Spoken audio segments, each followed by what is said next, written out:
हाँ जी प्यारे बच्चों, आज हम स्टार्ट करेंगे हमारी क्लास 10th का। ठीक है, हम सैम्पल पेपर के बारे में बात करेंगे। कुछ साथियों के द्वारा बनाया गया ये सैम्पल पेपर है, जिसके अंदर आपके पास उसी प्रकार से पार्ट 1 और पार्ट 2 के अंदर 40-40 मार्क्स का रहेगा। ठीक है, पार्ट 1 के अंदर हम पहले आपके जो दिखाए गए हैं वो क्वेश्चन हैं। ठीक है, दो संख्याओं को ज्ञात किया जिनका योग 27 गुणनफल 182 हो। बिंदु 2-5 को जोड़ने वाले रेखाखंड को एक्स अक्ष पर किस अनुपात में विभाजित करती है। तीसरे क्वेश्चन के अंदर 2 10 स्क्वायर 45 cos स्क्वायर 30 सभी की वैल्यूज़ को रखना।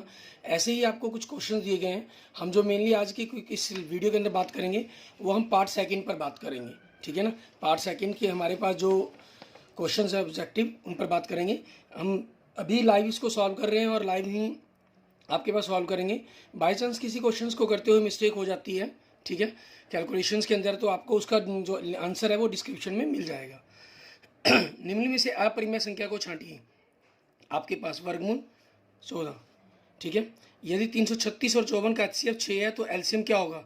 तो आपको इनकी गुना करनी है। 336 गुना में 54 बटा में 6, 9 के चरंजा 9 पे कट जाएगा आपके पास। 336 को आप 9 से गुना करेंगे, 3024 आपका आंसर आ जाएगा। नेक्स्ट 0.375 को पी बटा के रूप में बदलना। तो दशमलव के बाद 3 अंक है तो 1 के बाद आपने 3 जीरो लगा देनी है। ठीक है, 125 से कट के 3, 125 से कट के 8, 3/8 आपका पी बटा के रूप हो जाएगा आपके पास। ठीक है, तो नेक्स्ट आगे देखेंगे हमारे पास क्वेश्चन नंबर 4 हमारा। इसके अंदर हमें क्या कह रहा है करने के लिए। क्वेश्चन नंबर 4 के अंदर आपको कह रहा है 72 और 120 का सॉरी 6, 72 और 120 का एलसीएम पता करना है आपको। ठीक है, अब आपके पास 6, 72, 120 का करना है। आपको पता है जो एलसीएम है वो हमेशा 120 से बड़ा ही होगा, तो 120 के पहाड़े पर ही चलेगा। 120 एकम, ये 152 नहीं है, ये एकम आ गया, तो 72 दूनी 144 बनता है, तो ये आंसर भी नहीं हो सकता। ठीक है, 72 पंजे 360 और 120 दिए 360, 60 छिके 360, तो बिना सॉल्व किए आपके पास ये 360 आंसर हो जाएगा। 272 के टेबल पर 240 नहीं आता, इसलिए ये आंसर नहीं बनेगा।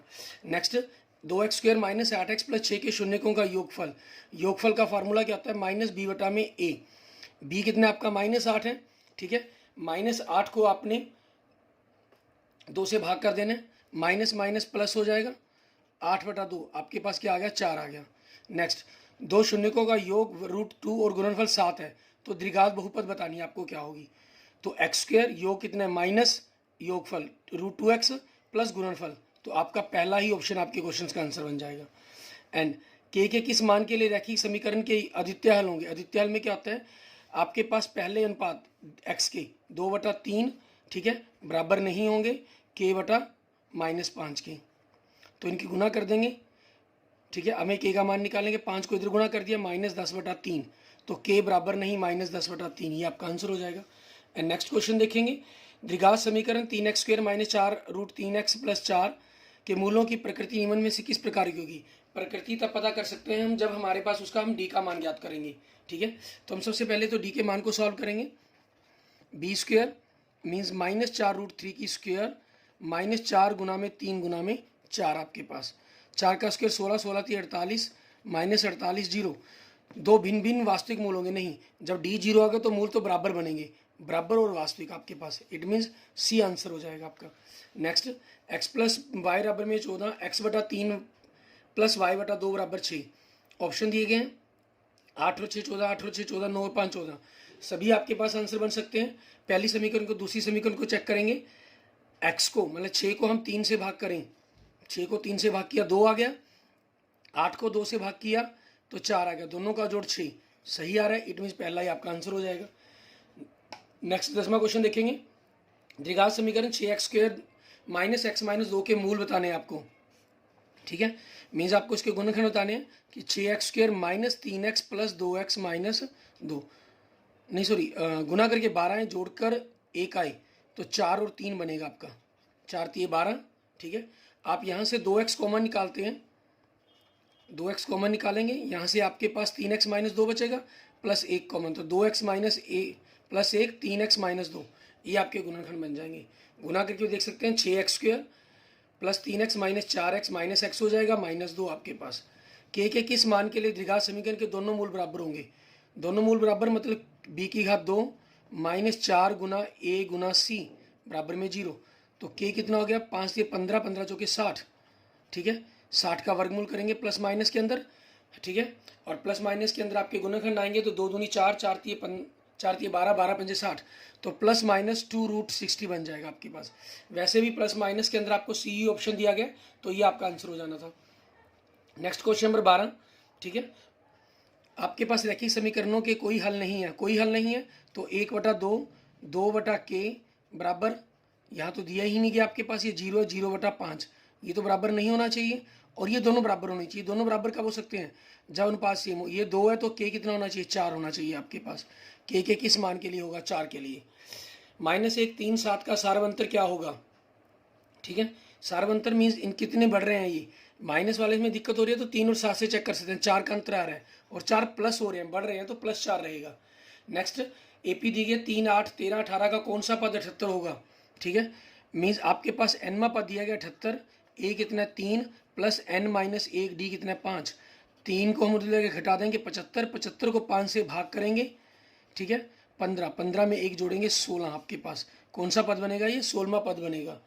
एपी दी गई है का 11वां पद, मतलब -3 + 10, 10 डी। आपके पास -3 से आधा रह गया, आधे से 2 हो गया, मीन्स 2.5 का अंतर आ रहा है। 2.5 मतलब 5/2 आपके पास।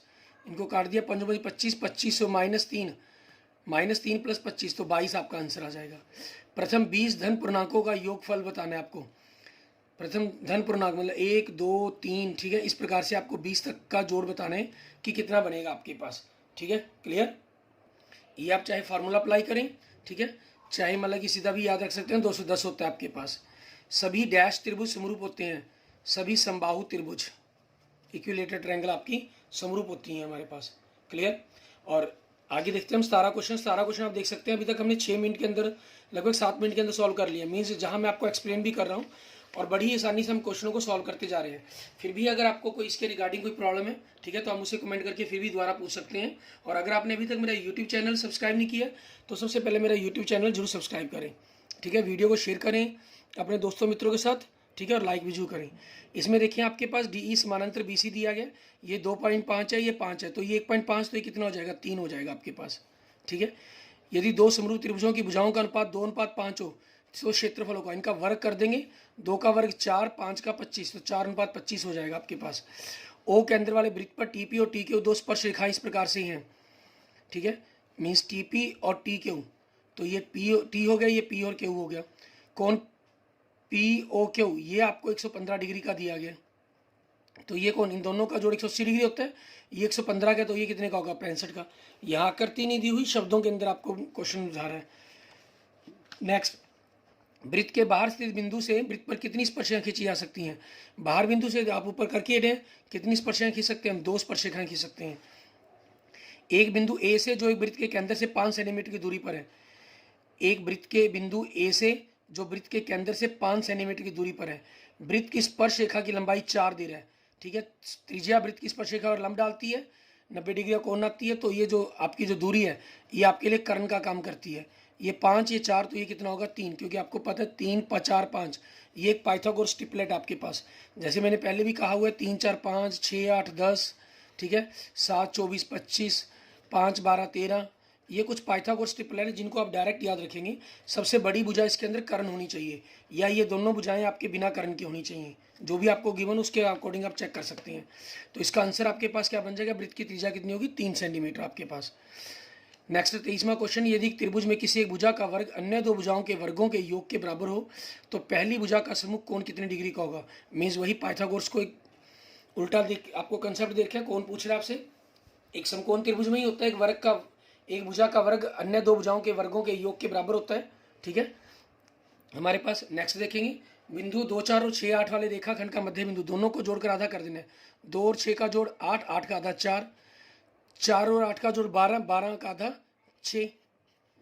इन दोनों बिंदुओं के बीच की दूरी पूछी गई है। इसमें बताया हुआ मैंने आपको जैसे सिखाया हुआ है, एक को 0 कर देंगे, ठीक है, दूसरे को बदलना होता है। -5 में से -1 घटाएंगे, माइनस घटाया तो -4 रह गई, 7 में से 3 घटाए तो 4, दोनों आपके पास सेम रह गए।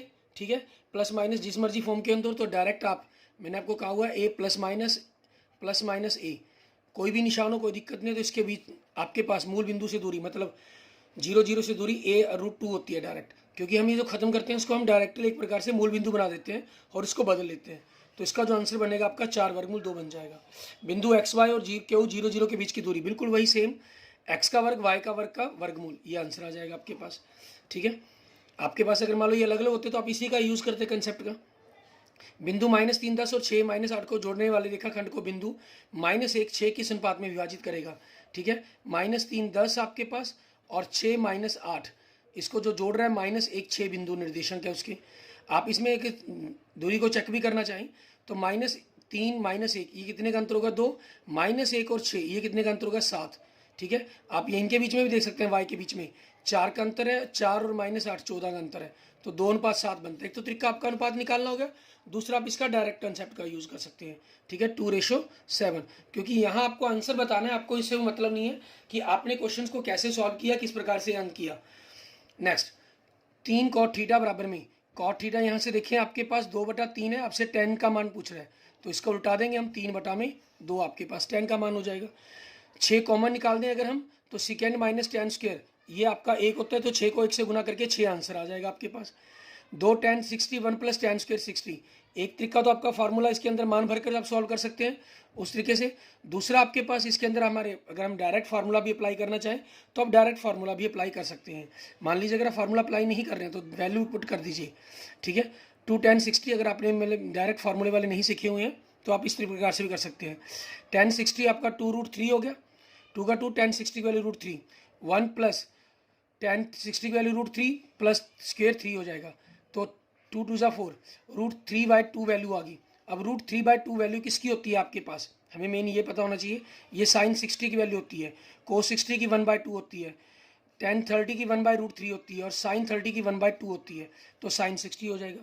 क्योंकि इसका जो डायरेक्ट फार्मूला तो वो आपका होता है साइन, मान लो अगर ये थीटा है, sin 2 थीटा मीन्स साइन 120 बनना था, और sin 120 और sin 60 आपस में बराबर होते हैं, तो ये आपके पास ऐसे माना जाता है।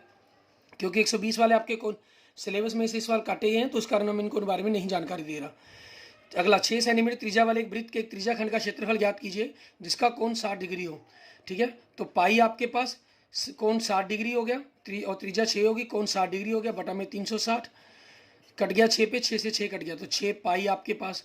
अगर पाई का मान रख रहे हैं 22/7, तो आपके पास क्या हो जाएगा 132/7। अगर आप पाई का मान रख रहे हैं 3.14, ठीक है, तो 14 × 84 18.884 आपके पास ये आंसर बन जाएगा, ये आंसर बन जाएगा। ठीक है, इनमें से कोई भी आपके क्वेश्चंस का आंसर बन सकता है हमारे पास। क्लियर। एंड नेक्स्ट क्वेश्चन देखेंगे हमारे 32वां क्वेश्चन। एक घड़ी की मिनट की सुई जिसकी लंबाई 14 सेंटीमीटर है, इस सुई द्वारा 5 मिनट में रचित क्षेत्रफल। भाई सेम फार्मूला आपका, पाई आपके पास हो गया, पाई 22/7 हो जाएगा, सुई की लंबाई आपके लिए त्रिज्या का काम करेगी, और 5 मिनट के अंदर कहा गया हमें। ठीक है, 1 मिनट के अंदर 6 डिग्री का कोण बनता है, तो 5 मिनट में 30 डिग्री का कोण बन जाएगा आपके पास। क्लियर। और 30/360 हो जाएगा आपके पास, 30 को 360 काटा 12, 7 दूनी 14, 2 पे कट गया, 2 को 12 से काट के 6 आपके पास, 2 से काट के 22 11, और 2 से कट के 3, 14 को 11 से गुना करके 154/3 आपके पास सेंटीमीटर स्क्वायर आपके क्वेश्चंस का आंसर आ जाएगा। ठीक है, 32 क्वेश्चन हो चुके हैं, लगभग 13 मिनट के अंदर हमने सॉल्व कर लिए हैं इनको। फिर उसके बाद मैं आपको बड़े क्वेश्चन भी दिखा दूंगा। लास्ट शुरू में जो मैंने 2-3 क्वेश्चन आपको दिखा दिए थे। त्रिज्या 2 और 7 सेंटीमीटर ऊंचाई वाले बेलन का वक्र पिछले क्षेत्रफल। वक्र पिछले क्षेत्र का फार्मूला क्या होता है, πr², 2πrh। ठीक है, 2 पाई 22/7, त्रिज्या आपकी 2 होगी, ऊंचाई आपकी 7 होगी, 7 से 7 कट गया, 2 दूनी 4, 4 दूनी 8, 8 को 11 से गुना किया 88 वर्ग सेंटीमीटर, ये आपके क्वेश्चन का आंसर बन जाएगा। ठीक है, एक शंकु जिसकी ऊंचाई 24 सेंटीमीटर है, आधार की त्रिज्या 6 है, शंकु का आयतन पूछा गया है। फार्मूला 1/3 22/7 आपके पास, पाई का मान रख रहे हैं, तो पाई जो ऑप्शन है सारे पाई में, तो पाई ही रख लेंगे हम इसको। ठीक है, और त्रिज्या आपकी 6 गुना में 6 और ऊंचाई 24 होगी, 3 दूनी 6, 2 पे कट गया आपके पास। ठीक है, 24 दूनी 48, 48 को हमने 6 से गुना करेंगे। ठीक है, तो 288 आपके पास पाई सेंटीमीटर क्यूब, ये आपके क्वेश्चन का आंसर बन जाएगा। 3 सेंटीमीटर त्रिज्या वाले एक ठोस गोले को पिघलाकर 2 सेंटीमीटर त्रिज्या वाले बेलन में बदला गया। बेलन का आयतन क्या बनेगा, एक पाई आर त्रिज्या 2 गुना ऊंचाई, और गोले का आयतन क्या बनेगा 4/3 पाई 3 गुना में 3 गुना में 3, 3 से 3 कट गया, यहाँ पाई दोनों तरफ से कट गया आपके पास, तो एच कितना आ जाएगा 3 3 9 बटा में 2 दूनी 4। ठीक है, आपके पास ये आ जाएगा। क्लियर। और ये पूछ रहे हैं आपके पास जो ऑप्शन दिए गए इसमें 9/4 आपके पास कोई ऑप्शन में नहीं दिखा रहा है। इट मीन्स हम दोबारा एक बार चेक कर लेते हैं कि कहीं मिस्टेक तो नहीं हो गई। यस, मिस्टेक हो गई हमारे से, क्योंकि गुना में साथ में 4 भी तो 4 से 4 कट गया आपके पास, इट मीन्स 9 रह गया आपके पास। ठीक है, ये बड़ा ध्यान रखना होता है हमने। ठीक है ना। निम्नलिखित से कौन सी संख्या किसी घटना की प्रायिकता नहीं हो सकती? नेगेटिव में कभी प्रायिकता नहीं हो सकती, 100% से ऊपर नहीं हो सकती, 0 से छोटी नहीं हो सकती। ठीक है ना। एक संभव घटना की प्रायिकता होगी, जो संभव घटना मीन 100% हो रही है तो उसकी प्रायिकता क्या होगी? 1 होगी। पीई आपको 0.01 दिया गया तो ई नहीं, तो 1 में से आपने दशमलव के बाद 3 अंक है तो 3 जीरो लगाकर इसको घटा देंगे। ठीक है, नीचे रखकर घटा लीजिए, 0.999 आपका आंसर आ जाएगा। प्रथम 7 सम संख्याओं का माध्य होगा। प्रथम 7 सम संख्याएं 2, 4, 6, 8, 10, 12, 14 ये होगी हमारे पास। लगातार है तो जो माध्य है माध्य वो ये सेम होगा तो 8 आपका आंसर आ जाएगा। बाकी आप जोड़ करके भी देख लेंगे। ठीक है, इनका जोड़ 56 बनेगा आपके पास, देख सकते हैं। ये 36 है, इनका जोड़ 12, 12 8 20 और 36 56, 56 को 7 से भाग किया 8 आएगा। निम्नलिखित आंकड़ों का माध्यक, माध्यक मतलब सबसे हमें बढ़ते क्रम में लिखना है। आंकड़े कितने? 1 2 3 4 5 6 7 8 9। तो सबसे पहले देखें इसके अंदर 21 आएगा, 21 के बाद आपका 24 आएगा, 24 के बाद 27 आ जाएगा, 27 के बाद 30 आएगा, 30 के बाद आपके पास 32 आएगा 5वें नंबर पर। मीन्स आंसर आपका 32 होना चाहिए। फिर भी चेक करते हैं हम। 6ठे नंबर पर 34, 7वें पर 35, 8वें पर 38, 9वें पर 48 आपके पास। तो बीच वाला अंक आपका 32 हो गया, तो इसका आंसर क्या होगा आपके पास? माध्यक 32 होगा आपका आंसर। क्लियर। इस प्रकार से आपसे हमने क्वेश्चंस कर लेने और आगे हम जो कुछ क्वेश्चंस, ठीक है, हमने पहले आपको नहीं दिखाए हैं, उन क्वेश्चन के बारे में आपको बता रहा हूँ मैं कि क्या रहेंगे उनके आंसर के रूप में। आपके पास 3 क्वेश्चंस के बारे में आपने देख लिया, तो चौथा क्वेश्चन आप देख सकते हैं। क्वेश्चन नंबर 4 के अंदर आपको क्या कह रहे हैं?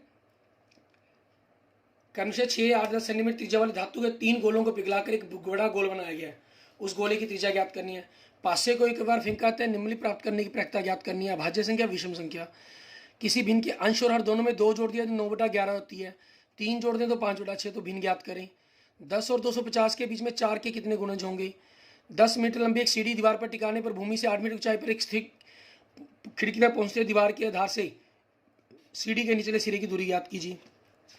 अगर आप पिछले 4-5 सालों के पेपर कर लेते हैं तो आपको देखेंगे कि ये सारे के सारे क्वेश्चन उसमें आए हुए हैं आपके पास। ठीक है ना। और आकृति में आपको छायांकित भाग का क्षेत्रफल पूछा गया है। ठीक है, जिसमें ABCD की भुजा 14 सेंटीमीटर, एक का एक वर्ग है। APD और BPC 2 अर्धवृत्त हैं आपकी। ठीक है, F का मान ज्ञात करना है। यदि निम्नलिखित गणितीय का माध्य है 53 हो आपके पास। 0 से 20, 20 से 40, 40 से 60, 60 से 80, 12, 15, 35, F 13। खंड C निम्नलिखित समीकरणों को सॉल्व करना है आपने। इसमें 1/x + y को u और 1/x - y को v मानकर आप सॉल्व करेंगे। या फिर 2 अंकों की एक संख्या के अंकों का योग 9 है, अंकों को पलटने से बनी संख्या 9 गुना दी गई संख्या के 2 गुने के बराबर है, संख्या ज्ञात करें। 6 सेंटीमीटर त्रिज्या का एक वृत्त खींचिए के अंदर से 10 सेंटीमीटर दूर से एक बिंदु से वृत्त पर स्पर्शरेखा की रचना कीजिए और उसकी लंबाई बनाइए। ठीक है, मीन्स आपका 11.2 का पहला ही क्वेश्चन बनता है ये आपका। ठीक है, 5 सेंटीमीटर त्रिज्या के एक वृत्त पर ऐसी 2 स्पर्शरेखा खींचिए जो 60 डिग्री के कोण पर झुकी हुई हैं। ये चौथा क्वेश्चन बन जाता है आपके पास। एक पेडिस्टल, ये क्वेश्चन 11.2 का क्वेश्चन 100% आपके पेपर में आना ही आना है। ठीक है, यहाँ 5 नंबर के अंदर दिया गया, नहीं कम से कम 3 नंबर में आपका आएगा। और अगला, एक पेडिस्टल के शिखर पर 1.6 मीटर ऊंची मूर्ति लगी हुई है। भूमि के एक बिंदु से मूर्ति के शिखर का उन्नयन कोण 60 डिग्री है। उस बिंदु से पेडिस्टल के शिखर का उन्नयन कोण 45 डिग्री है।